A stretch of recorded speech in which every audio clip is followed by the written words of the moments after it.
Um dos argumentos que eu acho mais interessante usados por Bruno Bettelheim para explicar como as histórias contribuem com a estabilidade emocional das crianças é quando ele fala sobre a história de Chapeuzinho Vermelho. Quando pensamos com um olhar adulto sobre essa história, imaginamos que foi uma temeridade a criança entrar na floresta sozinha, mesmo sabendo que lá oferecia um perigo, o lobo.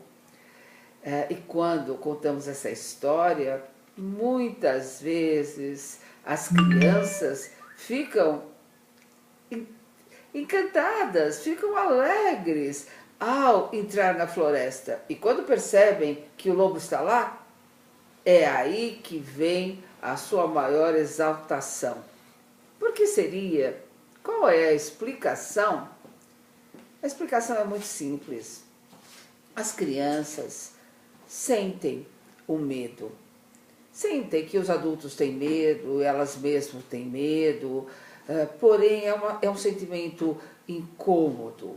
Quando elas percebem que irão crescer e deverão enfrentar o mundo sozinhas, o medo aparece de uma maneira mais acentuada. E como combatê-lo? A nossa lógica adulta diz que elas irão crescer, elas irão estudar, elas estarão fortes, mas isso para elas não é argumento suficiente, pois como já disse anteriormente, as crianças pequenas não conseguem relacionar causa e efeito. Portanto, ao escutar a história de Chapeuzinho Vermelho e quando entram sozinha na floresta, significa que estão enfrentando a sua autonomia. E quando aparece o lobo, elas têm certeza que não é uma floresta qualquer, é uma floresta que oferece medo mesmo. E por isto reforça que elas estão tendo condições de enfrentar. E quando o lobo come a vovó, para desespero de algumas mães, é o momento onde a criança mais curte a história. Mas não se desesperem, mamães, porque a criança pensa de uma maneira muito diferente. A excitação do lobo ter comido a vovó não quer dizer que ela é sádica. Pelo contrário, quer dizer que esse lobo é perigoso mesmo, uma vez que ele pôde comer a vovó.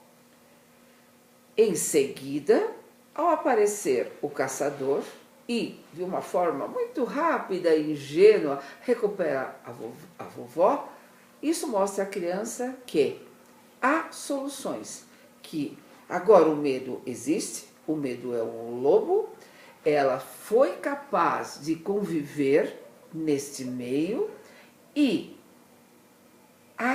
o caçador representa, então, a redenção.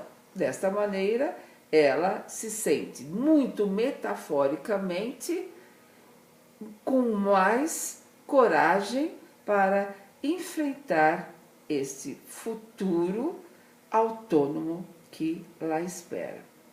Conte histórias para seu filho, conte a história do Chapeuzinho Vermelho, será muito importante para as suas crianças, eu tenho certeza.